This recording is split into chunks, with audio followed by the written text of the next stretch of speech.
Good evening. Welcome to the Majors and Quinn Facebook page and YouTube channel. My name is Annie. I'm the events coordinator at Majors and Quinn Booksellers in Minneapolis, Minnesota. For those of you who are not familiar with us, we're an independent bookstore based in uptown Minneapolis, and we've been doing virtual events for the past year or so. So if this is your first virtual author event with us, welcome. If it's not, if you've been coming to a few of these over the past year, welcome back. Thank you so much for being here with us. Tonight, I'm really pleased to present to you author David Tromblay and his memoir, As You Were, and he's going to be in conversation with author Toni Jensen. So I'm going to introduce the two of those people in just a moment, but I do want to draw your attention to the comments or the chat section. If you're watching live with us right now, that's where I'm going to be putting a link to As You Were. If you want to check out the Majors and Quinn website, you can see more information about that book and purchase it if you'd like. If you're in the Twin Cities area, we are open 10 a.m. to 10 p.m. so you can come into the store and purchase it. Or if you just want to shop online, we do have next day pickup and shipping options as well. Thank you so much for supporting an independent bookstore and this author if you choose to do that. In the comments section, also talk to us. Let us know where you're watching from and ask questions. We will definitely take some questions at the end of the presentation. So ask them at any point during the broadcast that they occur to you, and we'll go through as many as we can towards the end of the hour. But for now, we're going to get to this wonderful conversation. I'm going to introduce David. David Tromblay served in the U.S. Armed Forces for over a decade before attending the Institute of American Indian Arts for his MFA in creative writing. He's since written and published a memoir and 3 novels. He currently works as an editor for Shotgun Honey magazine and lives in Tulsa, Oklahoma with his cats, Walter and Winston, and dogs, Bentley and Hank. Thanks for being here, David. And Toni Jensen's most recent work, Carrie, is a memoir and essays about gun violence, land, and Indigenous women's lives. Came out in fall of 2020. An NEA Creative Writing Fellowship recipient in 2020, Jensen's essays have appeared in Orion, Catapult, and Ecotone. She is also the author of the short story collection From the Hilltop. She teaches at University of Arkansas and the Institute of American Indian Arts. She is Métis. Toni, thank you so much for being here too. I can't wait to hear this conversation between the two of you. And I will be back at the end of the hour to help you take questions. Thank you. Thank you. Well, David, I think we're going to start off the evening with a little reading from you, and then I can't wait to ask you some questions.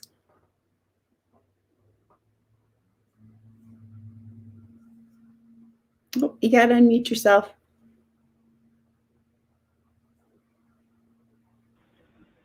There you go. Okay. I don't know what I did, but I'm glad it worked. If we could do a reading before the Q&A, and let me warm up a little bit. Yeah, that's fine with me. Okay. I have questions for you. Yeah. All right. I've been waiting for this for a while since the book came out. Oh, excellent. As have I. I've been waiting and waiting, but let's do this. Waiting patiently. All right. So I wondered if you could talk a little bit about, I've read in your interviews, you talk quite a bit about the decision to do the whole memoir in second person. Because in my memoir, Carrie, I've gotten the most questions about the second and the first person plural chapters. And it's only a couple chapters in my book, but yours, it's the whole book. Can you talk about that decision, not just to do, let's say, a chapter or two, but the whole of the memoir in second person and why you made that choice? That was a choice that was stupidly made publicly on Twitter. There was a conversation between myself and Stephen Graham Jones, and a bunch of people jumped on. And of course, he mentored me as well as at IAIA. And the first book of his that I was introduced to was a design book, and it was called Not for Nothing. It was an amateur sleuth crime novel written in second person from first to last page. And I wanted to challenge myself. I wanted to see if I could do it. And if I couldn't do it, maybe I could learn to do it along the way. And then at the end of it, no one would know how hard it was. And then as I went through and I started studying about the second person and the psychology of what I could do with the narrative, and I saw that it was so powerful that it can't be used in the court of law. And It's also used in hypnosis, which is where I started digging in with the self-hypnosis of this is my story, but it's also your story. If that answers everything. Yeah, it does. It's also very smart to be thinking in terms of hypnotizing the reader through your point of view choice and also avoiding potential liability in court proceedings. I mean, I think that's a good way to go in my experience anyway. That's a good way to go into a memoir for sure. And I also thought a big portion of the book is about bystanders, because there were a lot of people that were just passive bystanders in my childhood that could have stepped in, but they just watched. And it was, so the only way a reader, an active reader, would take that same journey as a bystander is if they were hypnotized, if they were drawn into the scene and had no escaping it, because now they're involved with you being, on the tip of the narrator's tongue. Yeah, that makes a lot of sense.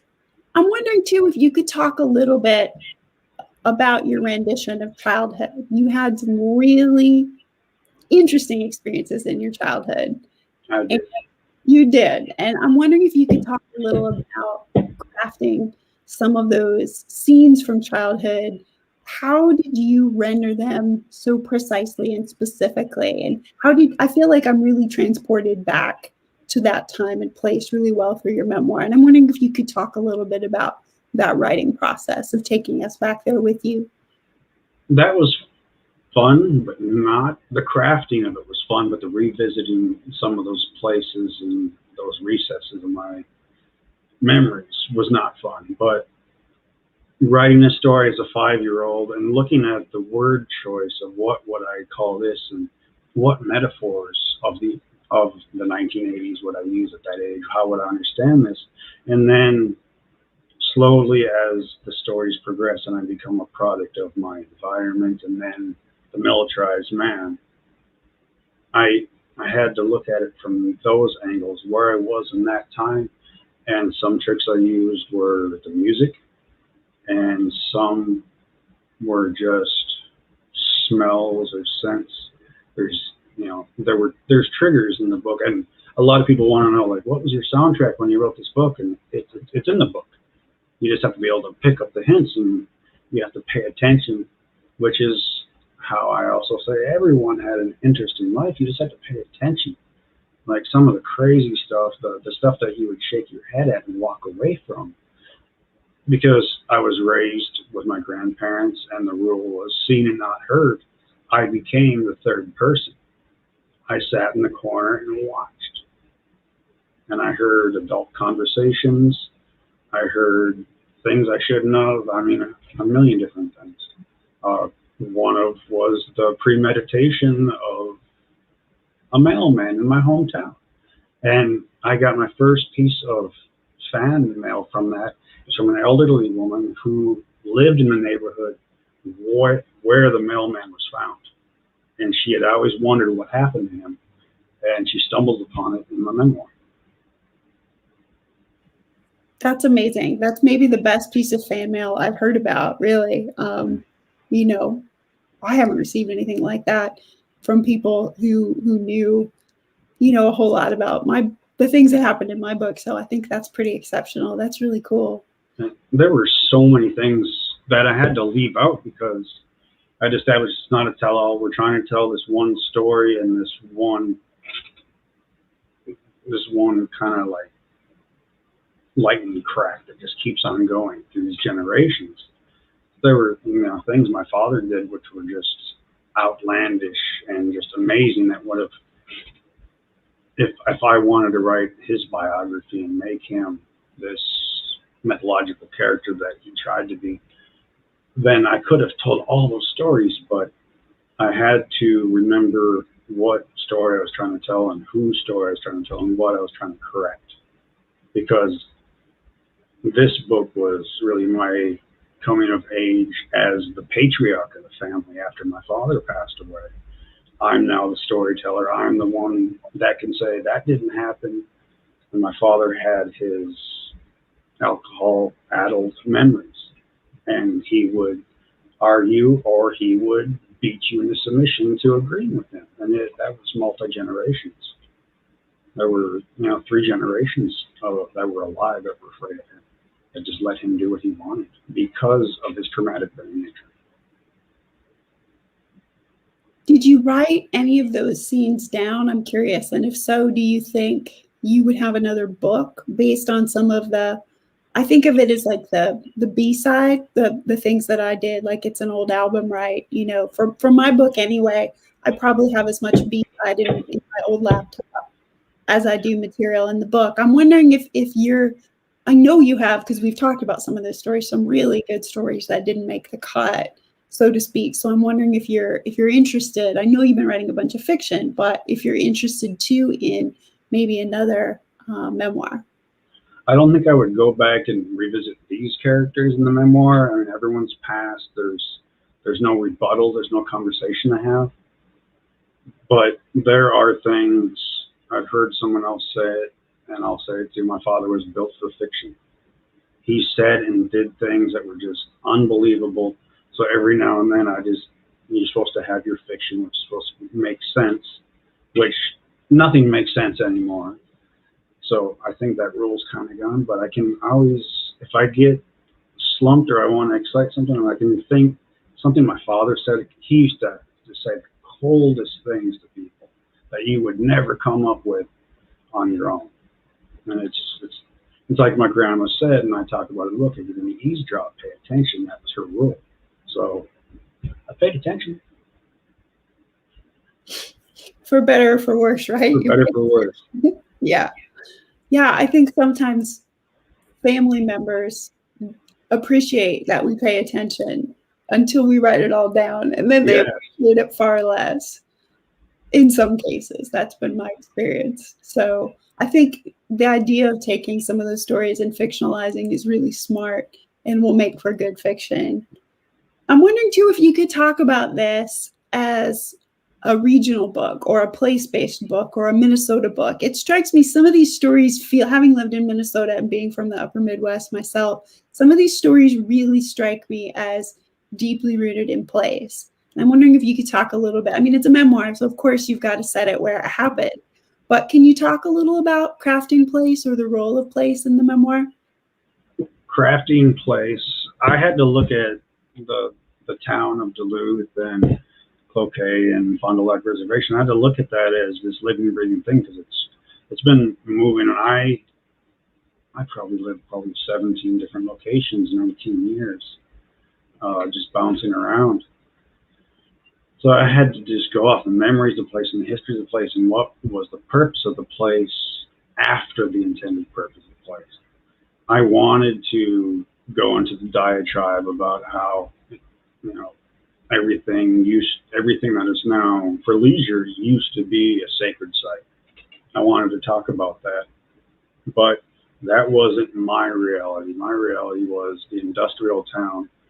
We moved from the reservation to Morgan Park, which was built to run a steel factory. And it ran that for years and became a cement factory. It's much like the way Hershey, Pennsylvania was built. This Morgan Park, Minnesota, was this little insular community. World's first indoor mall, strip mall, is there. That's their claim to fame, and it still stands. So when I came into that, the steel and the cement, that had completely gone belly up. So that had been abandoned. So I was in an abandoned, industrialized site that was right on the edge of the res.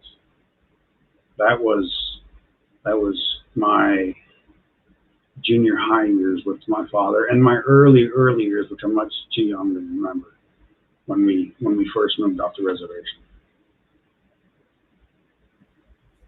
Yeah, I think it's a portrait of America with which a good many people are unfamiliar. Even people from the region, we hear about the Midwest most often in kind of a nostalgic way, I feel like, in a way that I always say, I don't believe a Midwestern story if nothing happens near a strip mall, right? If no one, goes to the gas station, or if it's all local businesses, mom and pop. And I feel like your book is doing the opposite of that. It's delivering the upper Midwest as I know it also. I think anyone who bothers probably knows, but it seems like we get a sanitized version of that. Usually, there was one chapter I started off and said, "Your childhood stinks." And I talk about how on one side of the house was the paper mill, which everyone has ever toured knows that they just stink to no end. And on the other end of the West End was the Western Lake Superior Sanitation District. And directly down the avenue at the end of our street was a crematorium. So that was the bouquet I had to grow up with. I think there's a way in which your book is about environmental hazards and is about environmental tough times that are caused by poverty, that are caused by being lower middle class, on that last rung of the lower middle class, right? And what it's like to grow up having food, sure, having shelter of a sort, but also having very tough times. And it's not that dissimilar to some of the ways that I grew up. And I think that that's, again, not a portrait we get. Minnesota's big lakes, right? And trees and everyone is Minnesota nice. And so I think you're speaking back to that in a way that is really powerful, even though that's not necessarily the subject of the book.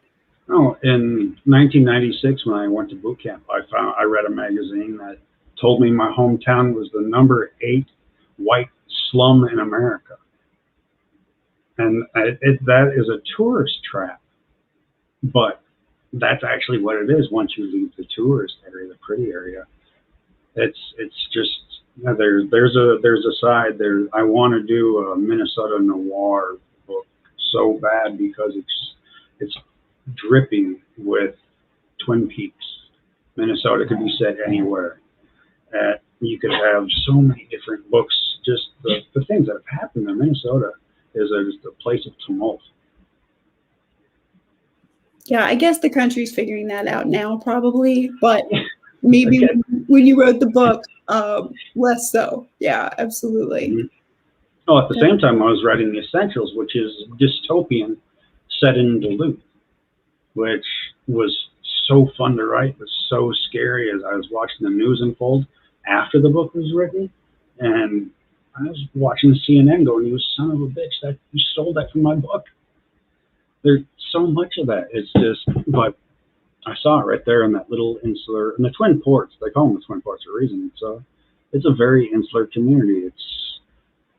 Duluth is to Minnesota as Austin is to Texas, as Fayetteville is to Arkansas, as Portland is to Oregon.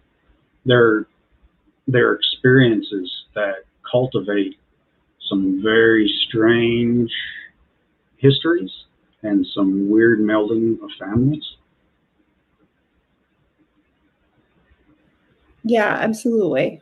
I agree. I know I was writing a book about guns and gun violence when George Floyd was killed in the Twin Cities. And so, yeah, I had to update a chapter, at the speed of light, because I thought I cannot have a chapter about living there and about guns and police violence and gun violence. That's the whole book, right? And so I was really lucky that I had not much time, but enough time. So I know what you're saying about the news impacting things for sure.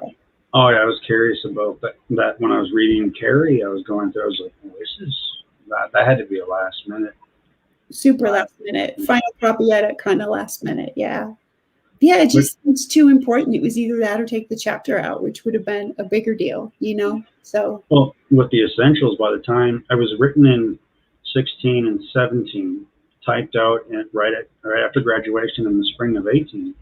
And by the time it sold, I had to go back and update the dates because I had it set in 2020, but it didn't publish until 2021. And I was so confident that story would be so resonant and it would sell to an editor, but it turned out it was like an episode of Black Mirror. Is the best way to put it. And I would love to see that if anyone has any contacts. Yeah, I would love to see that too.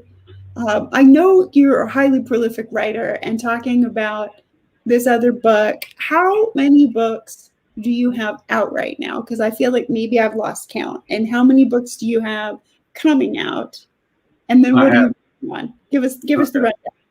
I have 5 out right now. No, 4. I'm sorry, I have 4 out. I have 1 in stasis with an editor, so hopefully that'll come out. But the way things work, it probably won't be out until 2022. I had 3 books come out this spring. I had the Essentials come out on Inauguration Day. I had As You Were come out around Valentine's Day, and then April 23rd was Sanger Road. Sanger Road is the kickoff of my native noir pulp series. Kind of,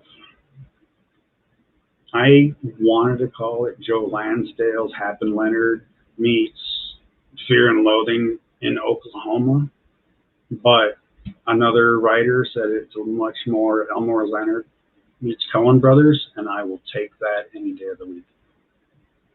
And I'm 60 pages into book 2 of that series. I'm 75 pages into a standalone, which is kind of pulpy. It's very much Sin City meets The Crow meets The Joker, set in 1980 Midwest,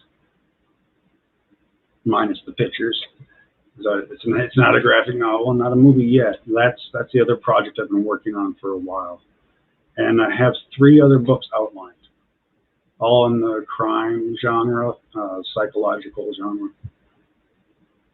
And I've been doing, since graduation, I wrote 2 books during my MFA. And then since, I've written 2 books a year until last spring when I lost my daughter. And then everything kind of came to a screeching halt, and I went into hibernation for a long time. And of course, last year was the year before I had 3 books coming up, so there were a lot of rewrites that I had to do on 3 different novels, or 1 memoir and 2 novels. That's where I'm at right now. I have a bet with myself to drop 10 books in 10 years, and the first book dropped in 2005, so I'm halfway there. That's amazing. 10 books in 10 years is a really ambitious but doable pace in your case. So I'm sure you'll get there. It's a very Stephen Graham Jones sort of pace. And I know, that he was both of our teachers, so we're both influencing him. So highly. And I got to see the work ethic live as I was working. And he got to see what I was doing. I just matched whatever he said. I did. I didn't want to say no, or that's too much, or hold on, but they do less, or they do this. I did everything he asked, and I just kept it rolling. I think the next semester I worked with you, and then I was back with him again, and then I had 2 books 18 months later. So I will not leave those lessons at all whatsoever. Yeah, I understand that to be the case. I don't doubt you at all on that. I feel like it skipped, as far as the teaching lineage, it skipped a generation. In my case, I'll probably be more like a book every 3 years, maybe every other year. I think that's about a pace that would be reasonable and sustainable for me. So I really admire those of you who can write good work like the 2 of you can quickly. Can you talk a little bit about that? How you're so prolific and what your process is like? I know for both of you and Stephen, music is key or is important, but are there other sorts of tips or tricks? Music, I keep a huge stack of Post-it notes, and when I'm not in front of a camera, I have a huge poster here with all my posts, and that's as close as I get to plotting a novel. Little ideas, things that'll pop in my head, little sayings like I would never say that, but this character would, so that has to go on this board. Little place names that I'll find, things I'll see, people I will see, and I'll just can't get out of my head. That's the process, and I just wait until it congeals. With the memoir, of course, all that, the story was already told. It was just the way of delivering it so that it was digestible and enjoyable.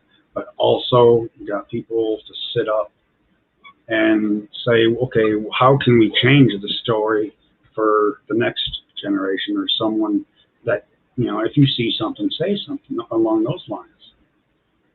That's what I wanted. I wanted to kind of ignite something in people with that. So I wanted to keep that pace through the book. I wanted you to just fall through the stories and not get beat up with them, just experience it.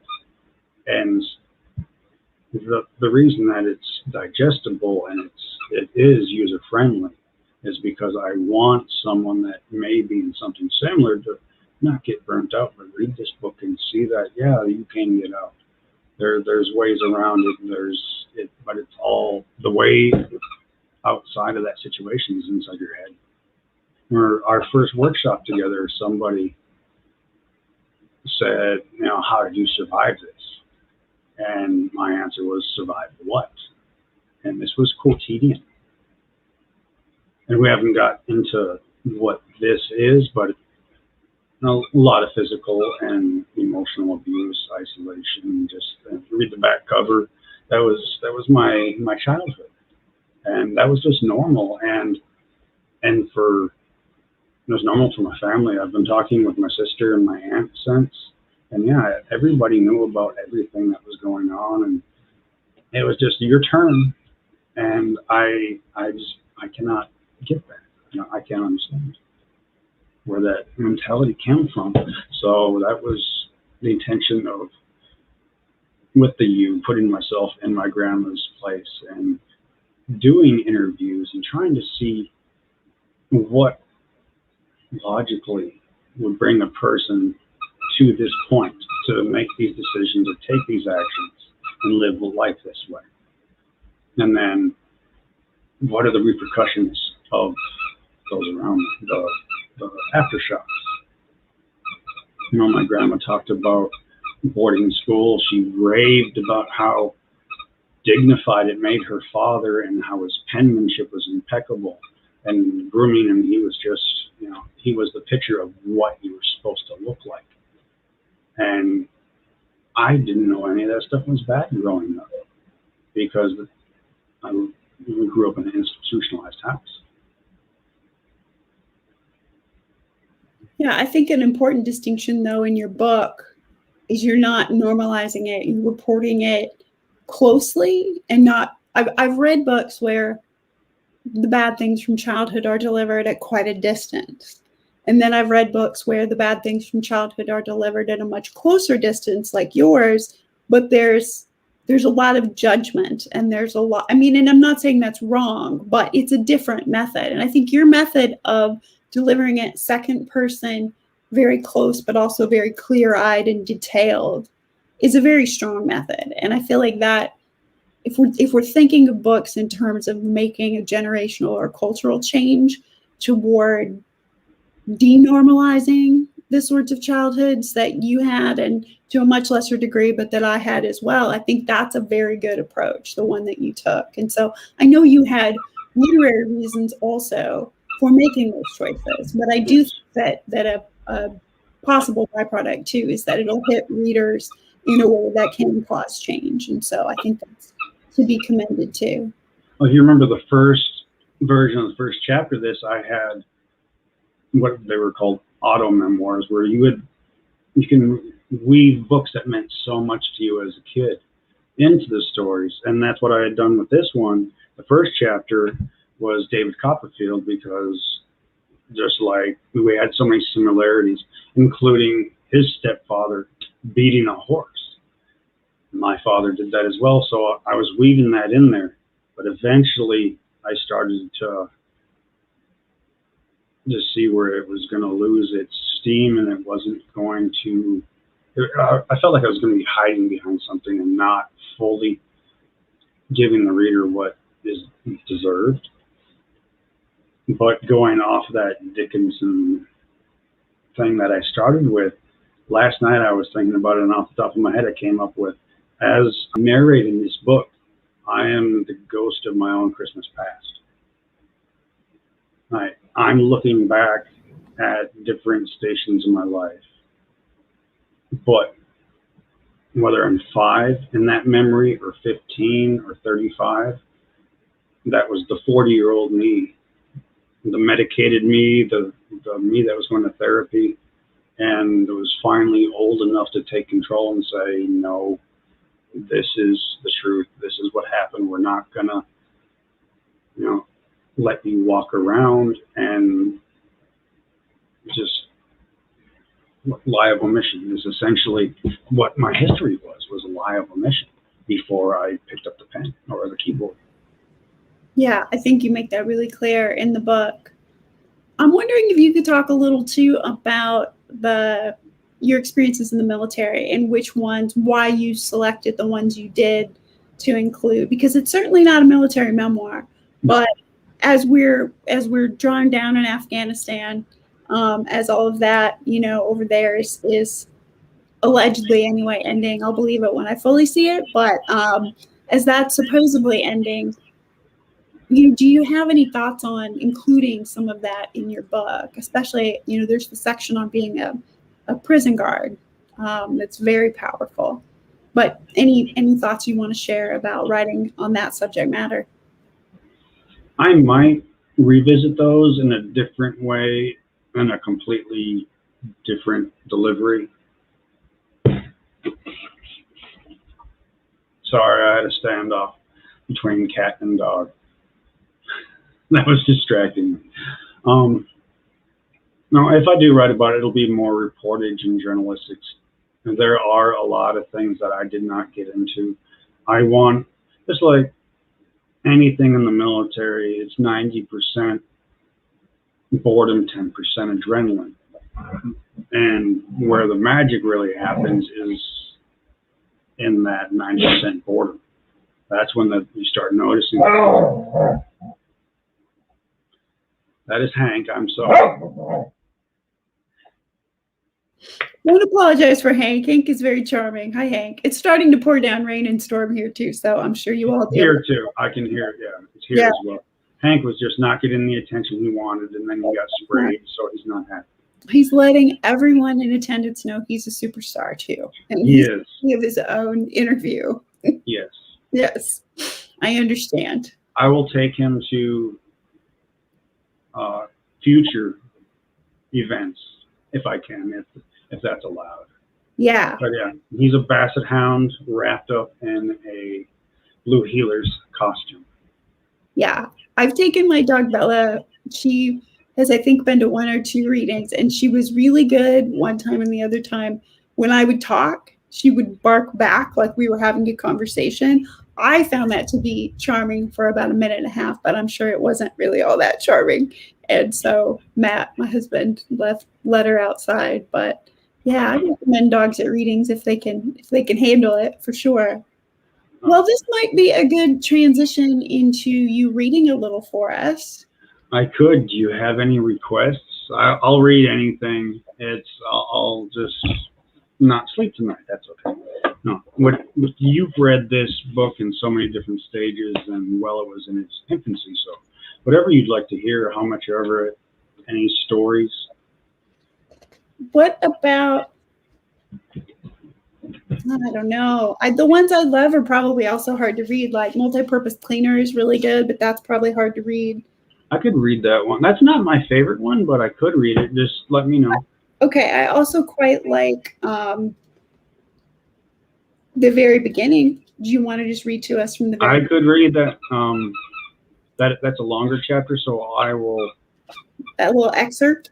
I will read an excerpt to. I'll find a good little spot there because I'm watching the clock as well. I'm going to take questions around quarter till. Yeah. Off the reservation. Can you hear me good, or should I bring my mic a little better? You're good. Okay.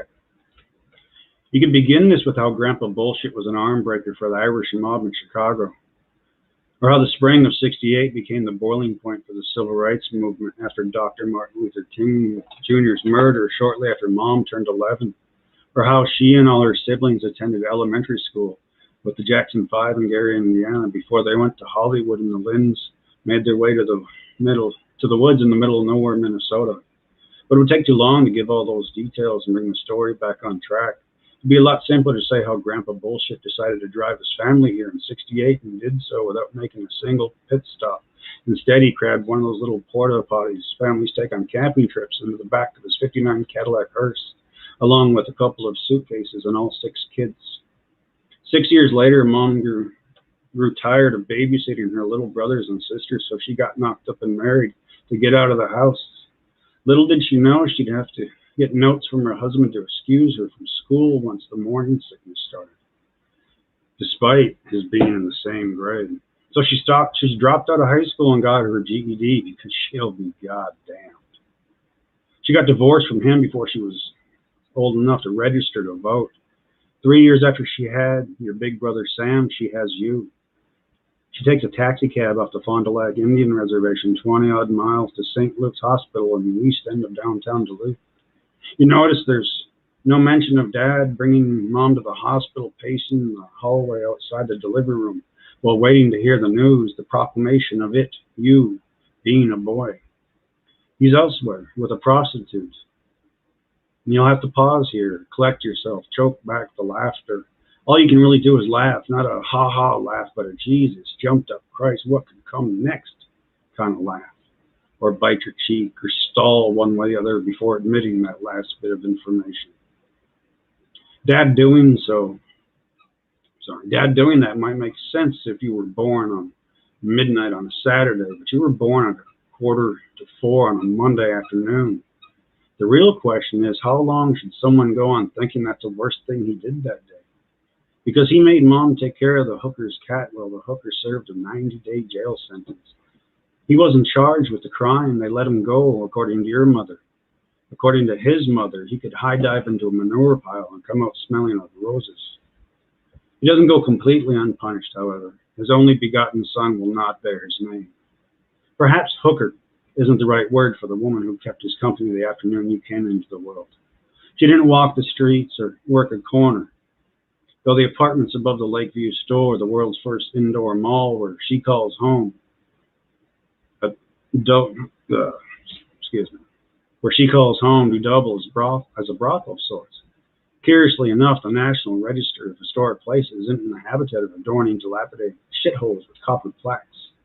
And to play devil's advocate, should it be so surprising to learn the building erected to fill every need of everyone working in the steel mill in Morgan Park, Minnesota, did in fact sell everything? Morgan Park came to be for the same reason as Hershey, Pennsylvania, except there were no chocolatiers. When it first opened up to the public, the Lakeview store housed a bank, a barber shop, a beauty salon, a dentist's office, a grocery market, as well as a shoe store. And if the host of the world's oldest profession, and if it hosts the world's oldest profession now, it certainly did a century ago. That aside, you're not special. You're not the only child to come from your mom's second marriage. She has twins, not identical, but twins nevertheless. You were a diagnostic twin, meaning each fetus had a separate placenta and separate amniotic sac. But you grow up thinking you're their only child because your brother is stillborn, as was your uncle's twin, as was your great-uncle's twin, all on Mom's side, of course. Maybe it's genetic or happenstance or the scientific hypothetical sum and substance of someone hanging around a bar begging her husband to come home, striking up the conversation with the bartender when her husband refuses to move a muscle, and eventually marrying said bartender. The above is the abridged version of how this happens, how you happen. It's also from whence the butterfly that peeks out from behind her bra strap came. She got her first tattoo and only tattoo one night at a bar while pregnant with the two of you. There's once an artist who carried a tackle box filled with tattoo guns and inks and needles, who was more than willing to tattoo a tit for free on ladies' night. This, too, explains why your skin is stained with every color of the rainbow, how tattoos got into your blood before birth, like crack. Only the addiction is ink. Mom drank and smoked a little bit while pregnant, too. It's easy enough to imagine her Marlboro Reds and the ladies' night drinking specials played into the loss of your brother's life. At least they do in the version told. But in her defense, the doctors didn't know it was bad for babies back then, or so she said. Stop there. Thank you. Thank you. I had just a couple of questions we didn't get to while we're waiting for people to put questions in the chat. So don't be shy if you have any questions for David or me about nonfiction and writing in general. I was wondering, it seems to me that your nonfiction puts forward scenes as well as what's traditionally called reflection, right? Your thoughts, your opinions, or the you narrator in this case, his thoughts and opinions, right, on what has transpired. Can you talk a little bit about that balance between scene and non-scene? Because in nonfiction, I think a lot of nonfiction is heavier on the non-scene, but yours is very scenic. Do you think that's because of your fiction writing experience or just the way you like to write? The way I like to write or the way I tell stories is based off of landmarks. So those landmarks are essentially triggers to those memories, which also may be why I don't live in Duluth anymore. Also, bitter cold. But that's mainly why the characters, I will go to a place when I'm writing about it and just revisit it. Go back and see it. Go back and see my grandma's house. Go back to the church that I went to Sunday school at. My grandmother's house was for sale, so I toured it just to go back and see it through adult eyes. Things like that. It's just I want to root myself in those hallmarks and in those little pieces of landscape, even if it's the dilapidated remains of an industrial complex, which Duluth was once a huge, huge city, and then it became a Rust Belt city. And I grew up in the shadow of that Rust Belt. Like, Duluth was about to die in the 80s. That's how I remember it. But now it's a beautiful place to take your family.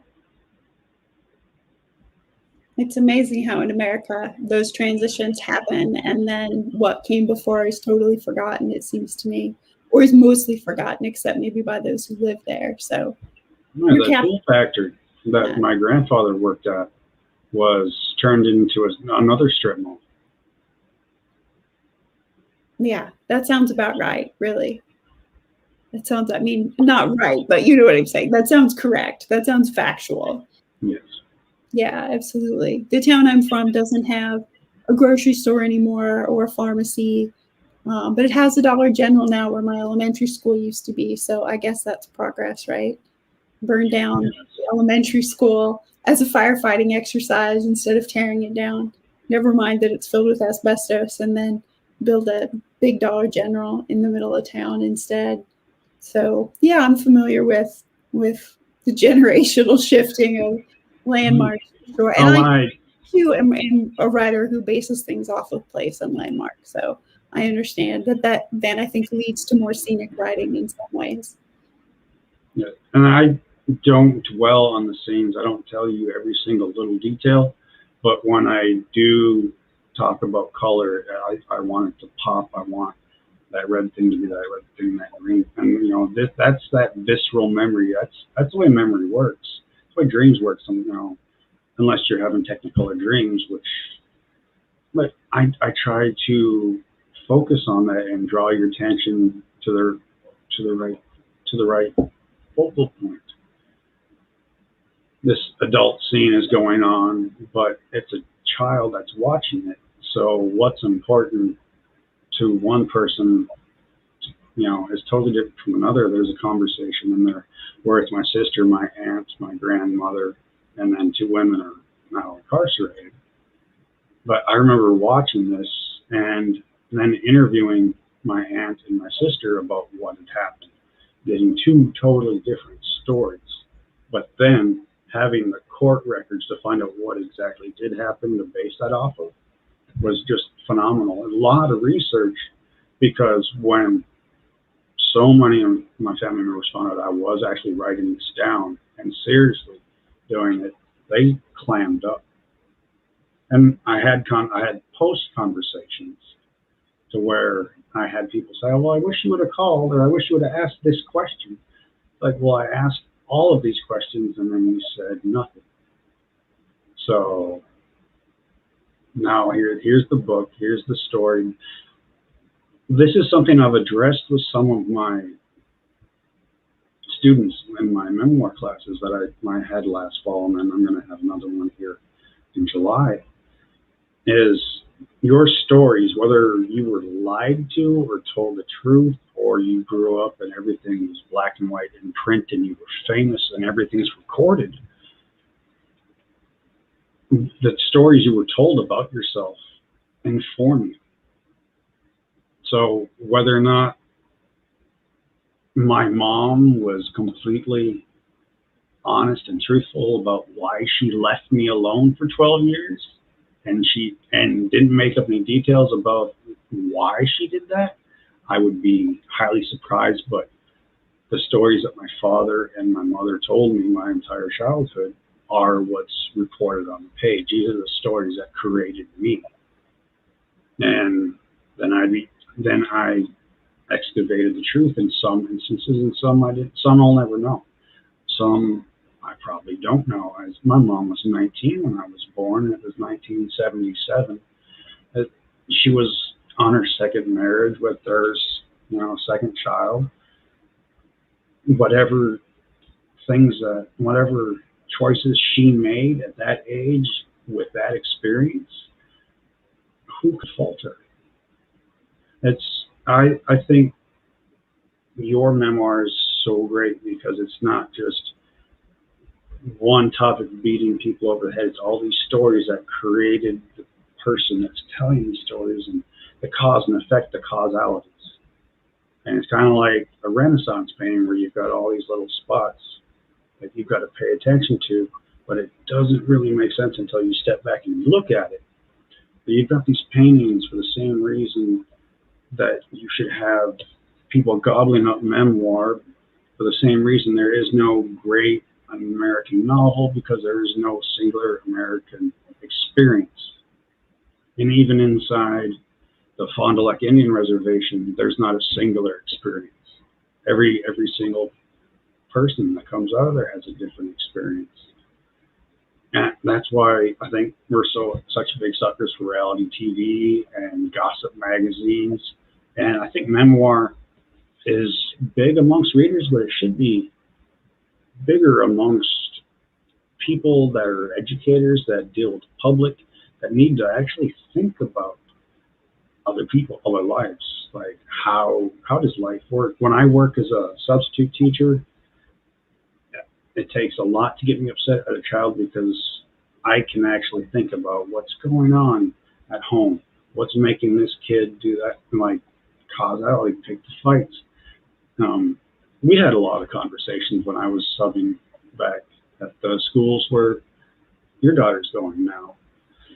And it's growing up and seeing one junior high, which was so much like my Morgan Park, and then going up to the other junior high in Fayetteville and not knowing what's wrong with these kids because they're doing what they're supposed to.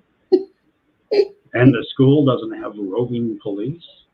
It was such a, like, coming over to the warm, soft, cushy side was so weird for me.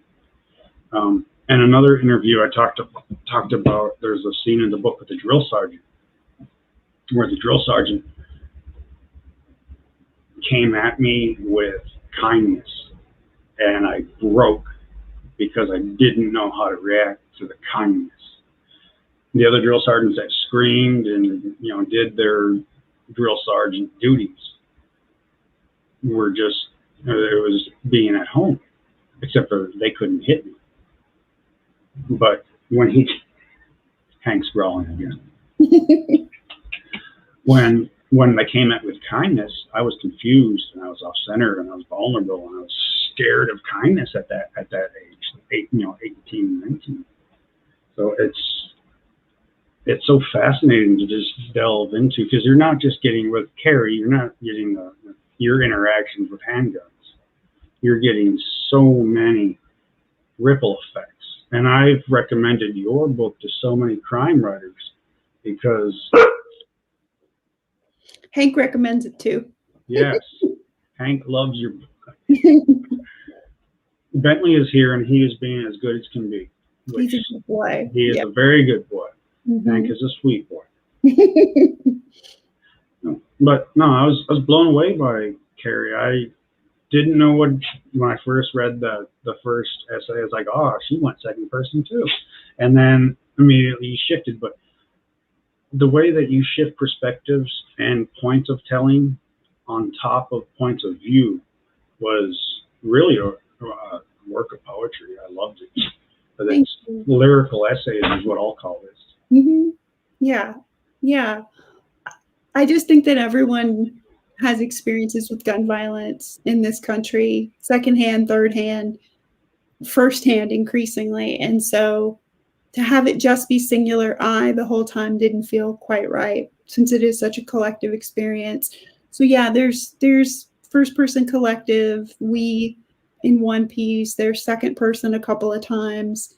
Yeah, I mean, it just seemed like that was the correct fit for some of the experiences, that they were plural experiences versus singular. So, but then some of them were very singular, all the bad boyfriend or individual fighting with a relative. I mean, those are individual stories. And then I try to pan out and include the larger points of the narrative that involve crime, as you say, and gun violence. I do think of it as a crime book as much as a gun violence book, because all the things that happened that I'm reporting on or that I experienced should be considered crimes. They're not always, right? Domestic violence, familial violence, that's not always considered a crime, but technically they do meet they would have met the burden of crime and or could have been prosecuted in a good many cases. And so, yeah, as you know, I read a lot of crime novels, and I'm interested in writing about experiences that blur those lines or that come close to the edge of being considered